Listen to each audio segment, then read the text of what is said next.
আর দুর্গাপুরে এই গণধর্ষণের অভিযোগের ঘটনায় পুলিশ তদন্ত চালিয়ে যাচ্ছে। ৩ জনকে গ্রেপ্তার করা হয়েছে আর একজনকে আটক করা হয়েছে। আর ঘটনাস্থল খুঁজে পেতে তৎপর পুলিশ। আজ ড্রোন উড়িয়ে তল্লাশি চলেছে ওই মেডিকেল কলেজ সংলগ্ন এলাকায়। পুলিশ সূত্রে বেশ কিছু তথ্য সামনে আসছে।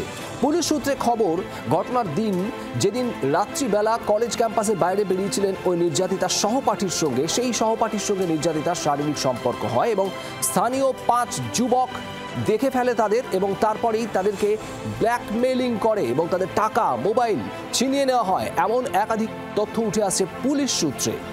আপনাদের শোনাবো নির্যাতিতার বাবা কি বক্তব্য। কি বলবেন এই ঘটনা নিয়ে? আমার মেয়ের বিচার চাইছে, যে দোষী করেছে ওরা শাস্তি পাওয়ার দরকার। কঠোর কঠোর কার্য, দৃষ্টান্তমূলক কার্য হবার দরকার আছে।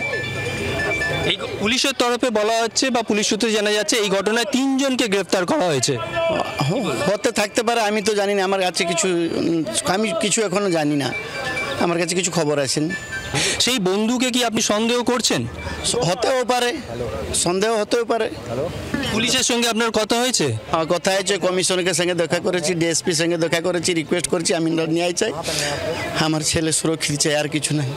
কি চাইছেন? আমি ছেলেকে এখান থেকে নিয়ে যাব। আমার ছেলে ঠিক একটু স্টেবল হয়ে গেলে আমি এখানে থাকবো না। কেন আমার এখানে ভরসা নেই, এখানে সরকার উপরে আমার ভরসা নেই। ওরা কিচ্ছু হেল্প করছেন, নোবডি ক্যান হেল্প। কেন পুলিশের তরফে তো বলা হচ্ছে 3 জনকে অ্যারেস্ট করা হয়েছে, ভরসা করতে পারছেন না পুলিশকে? না, ভরসা কি করে করবো? ওরা কি শাস্তি দেয় দেখে, ওরা কি অ্যাকশন নিচ্ছে দেখি আমি।